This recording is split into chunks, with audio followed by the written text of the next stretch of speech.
Hey, good morning. It's Mark here with another morning rant.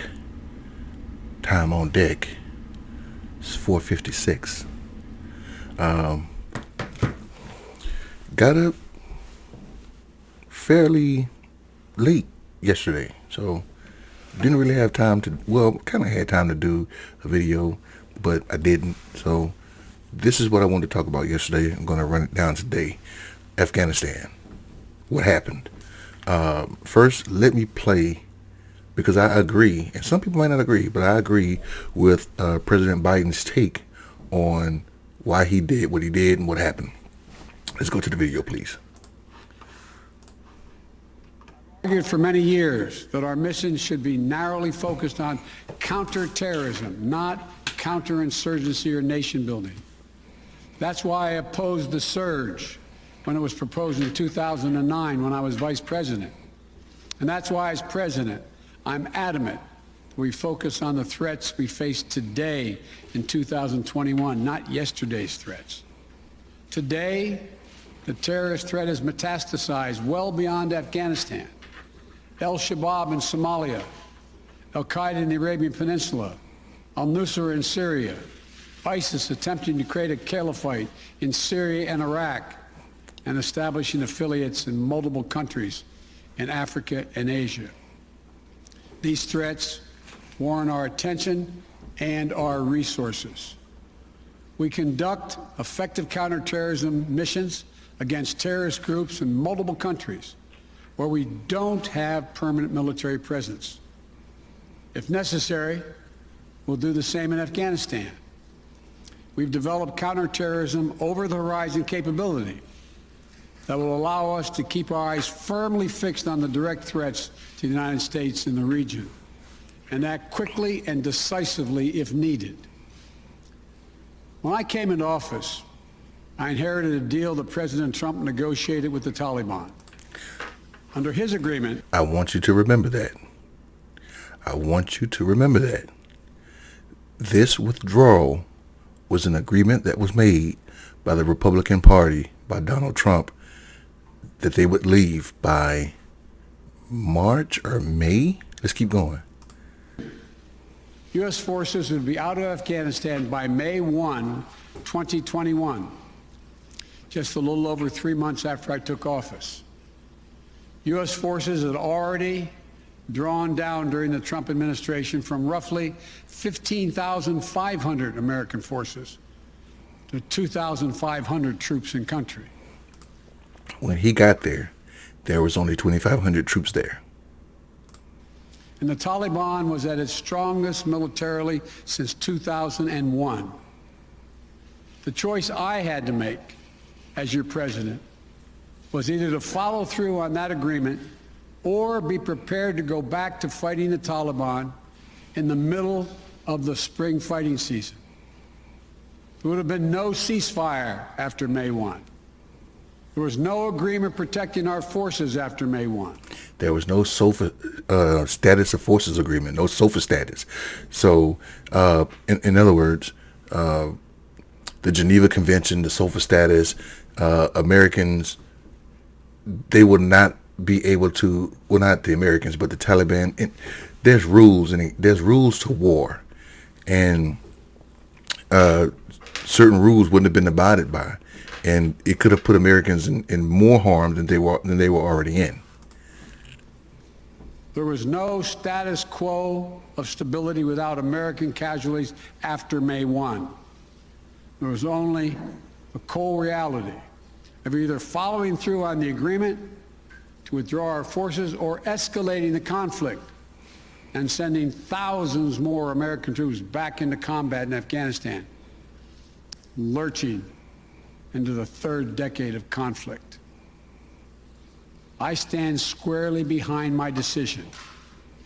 After 20 years, I've learned the hard way that there was never a good time to withdraw U.S. forces. That's why we're still there. We were clear-eyed about the risks. We planned for every contingency, but I always promised the American people that I would be straight with you. The truth is, this did unfold more quickly than we had anticipated. So what's happened? Listen. Afghanistan political leaders gave up and fled the country. The Afghan military collapsed, sometime without trying to fight. If anything, the developments of the past week reinforced that ending U.S. military involvement in Afghanistan now was the right decision. American troops cannot and should not be fighting in a war and dying in a war that Afghan forces are not willing to fight for themselves. We spent over $1 trillion. We trained and equipped an Afghan military force with some 300,000 strong, incredibly well equipped, a force larger in size than the militaries of many of our NATO allies. We gave them every tool they could need. We paid their salaries, provided for the maintenance of their Air Force, something the Taliban doesn't have. Taliban does not have an Air Force. We provided close air support. We gave them every chance to determine their own future. What we could not provide them was the will to fight for that future. There's some very brave and capable Afghan special forces units and soldiers. But if Afghanistan is unable to mount any real resistance to the Taliban now, there is no chance that 1 year, 1 more year, 5 more years, or 20 more years of U.S. military boots on the ground would have made any difference. Here's what I believe to my core.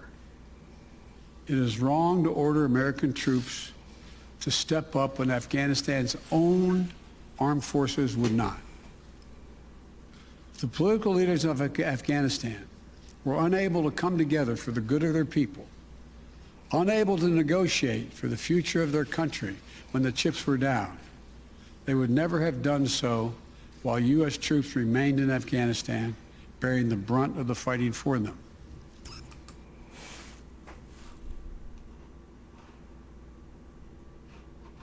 There you go. There you go. Make sure this is okay. Yep, there you go. Don't need to say anything. We should have gone there. First of all, our mission got diverted. In 2003, we were 2001, 2002, we were in Afghanistan, and we were fighting in Afghanistan. But before long, like within months, our mission shifted from Afghanistan to Iraq. And it's like, what? I was just a lowly PFC Lance Corporal when this happened. And I'm like, what? How did we go from Afghanistan to Iraq? Okay, so we're in Iraq. We're still fighting Afghanistan, but now we're in Iraq. And no president, if you are a student of American history, you will learn that this is what presidents do. They are afraid. Wait a minute, we good? Yep, presidents are afraid that it's going to harm their legacy if they back out of a war. That's why the Cold War went on for so many years. That's why trying to defeat and stop communism went on for so many years. That's why Vietnam and the escalation of the troops and forces in Vietnam went on for so many years, because American presidents and Americans themselves refused to accept that it's a lost cause. It's a failed cause. It should not happen. We're going to lose the war. Did we lose Afghanistan? That can be a historical debate that scholars will have for many years to come. We've already decided that Vietnam was a disaster. This war lasted twice as long as Vietnam. And let's wait another 20 years to find out the exact fate of Afghanistan. But they refused to fight. President Joe Biden was right. We gave them resources, we gave them tools, we trained them, we paid them for 20 plus years. For roughly 20 years. They got complacent. They counted on the money, the resources, and the abilities of the American fighting forces, and they did not have the will themselves to fight. It was no different than when we went into Iraq, and all those troops in Gulf War I and Gulf War II. It was no different than when the American forces showed up. Those soldiers put their guns down and raised their hands. The war was over like that, because those troops did not have the will to fight. They did not have love of country to fight. And you can give it's like you can. Okay, there's this Power, Privilege, and Justice. That was this TV show called Power, Privilege, and Justice. It was about rich people killing people, and there was this one murder where a son, the father had a lot of money. He worked hard. He was a shrewd businessman. He made a lot of money. He passed away. It went to the wife. The wife made sure that the family was taken care of, but there was a son that she had that was just lazy, that would not do anything, and she financed this son. She took care of this son, and he was just an asshole. He was just a spoiled, rotten kid. Well, one day, a car exploded with his sister, his mother, and him in the car. But he left the car to go get something that he left in the house, and when he came back, the car exploded. Mother died, sister was burned pretty bad, and it was just tragic, right? Well, it came to find out that he put a pipe bomb in the car. And why did he do it? He did it because his mother was cutting him off, and he could not fathom not having money. Now, the reason why I'm telling you the story is he didn't work from the ground up. He didn't work to find a business from the ground up. His mother supplied him with the money, the resources, the tools, and everything, the supplies. She paid his staff for whatever businesses that he was trying to do. He started at the top, so he didn't understand the struggle of maintaining, keeping payroll, and maintaining a business. So every business that he started, it failed, because he started at the top, and he did not have the will to continue because mother was financing everything. Mother was backing everything up. This is just like Afghanistan. Afghanis did not start from the bottom. They started from the top. And Americans trained them, and it was a job. It was a job to those people. Now, some people joined the military in America solely for the job. Solely for the job. Some of us didn't have direction in life. Some of us had no plans. Some of us didn't know what to do. So we said, you know what? I'm going to join the military until I can figure something out. At a minimum, I can walk out of it with an education. But there's an underlying will to fight that Americans have that's embedded in us. You can, as a matter of fact, let World War III happen right now. Let a bomb or a nuclear bomb hit, knock on wood, let a bomb hit a major city here in America right now, and watch how many Americans sign up to go fight. That's the American spirit. That's the will that we have to fight. No different than you can argue that about the Chinese, the Russians, Great Britain, Spain, France. Something about Afghanistan, those people just lost the will to fight. As long as Americans were paying their salaries, they didn't care about the country. And sure as shit, when Americans left, Taliban took over within seconds, within hours. Didn't even have to fire a shot. Didn't have to fire a shot. So who do you put blame on that on? Who do you blame for that? Do you blame Joe Biden? It's going to be his problem because it happened under his administration. But no American president wanted to be the one to say, we are pulling out. This is worthless. This is stupid. It had to happen under a president's watch. And presidents were reluctant to say it's done. So if you want to put blame on somebody, and I'm not putting blame on anybody, but Donald Trump signed an agreement with the Taliban that we will be out of there by May 1st. He had to abide by that agreement. He didn't have to. No, he didn't have to, but he risked a lot of other things. If you don't abide by international agreements, you can lose support from other nations. You can make your enemies more upset. It can be a bigger catastrophe. So, and then he was a critic of the war to begin with. So he was against the surge. I remember him being against the surge in 2009.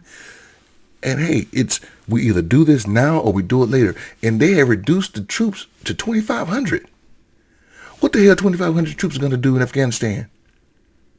In a landlocked country. So it had to happen under a president. It was going to happen under a president. And those people are patient. You got to go back as far back as biblical times and prior to. Afghanistan people are patient. The Islamic community as a whole is patient. You don't have to put an end date on when troops are going to leave. All you had to do was leave. Those people would rise up and still take their country back. So this was going to happen under Donald Trump, Barack Obama, George W. Bush. It was bound to happen. Now, the argument could be made. President Biden, you knew this was going to happen. Why didn't you ensure that those workers that helped the Americans during the war, why didn't you ensure that those people had a way to get out? Because that airport in Kabul was just littered with Afghanis trying to get on the plane. Some people hanging on to the wheel of the plane. So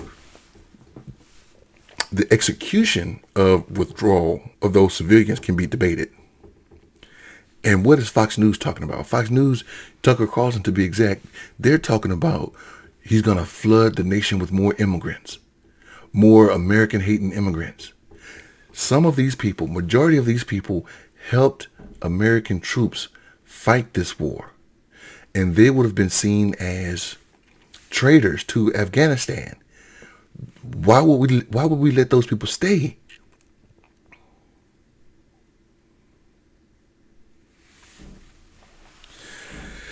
Anyway, this is a historical event that goes beyond just the present. This goes back hundreds, if not thousands of years. No one can maintain or sustain Afghanistan. It's a landlocked country with no natural resources and no jobs. No real crop. The only crop that they have is opioid. Poppy fields. And what chemical is derived from poppy seeds? I think cocaine and mostly opium. And the Chinese government wants that opium. I think that's the only major crop that they have there. And again, it's landlocked. Pakistan is on one side, Iran is on the other.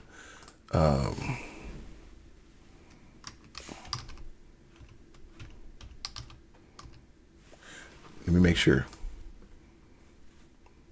Yep.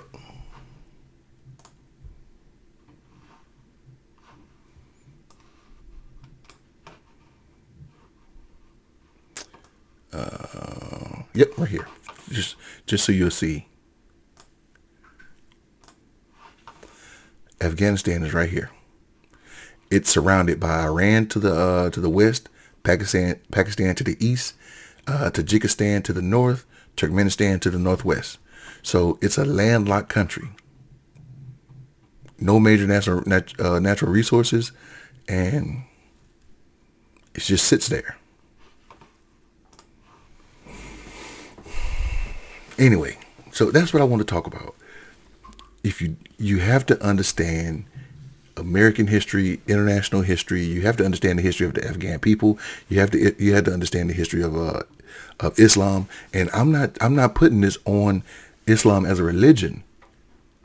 I'm putting this on the Muslim that, well, I'm going to say the Muslim that worship in Islam, but I'm putting this on those people that's there and what they believe. They believe in their religion more than they believe in their country. which is debatable. You can whether it's good or not. You can debate that. So yeah, this was bound to happen. It had to happen on somebody's watch. Sadly, it happened under a Democrat. So now it's just gonna perpetuate whether or not Democrats are weak on war, even though this policy was made under the Trump administration. And we'll see. We'll see. Well, let me get up out of here. Oh yeah, I know I heard something. That's the dog. Let me get up out of here before she started getting into it. So I'm gonna go. I got some news, man. It's kind of bittersweet. I'm racking my brain about it, but I got some news. I'm excited about it. I'm anxious. I'm nervous. I'm going crazy. And I will reveal that soon once everything happens, because I don't believe shit happens. So once it's at a right time, I'll reveal it. But hey, you guys have a great Wednesday. I will see you guys on the next video. I'm out. Y'all have a great day. All right.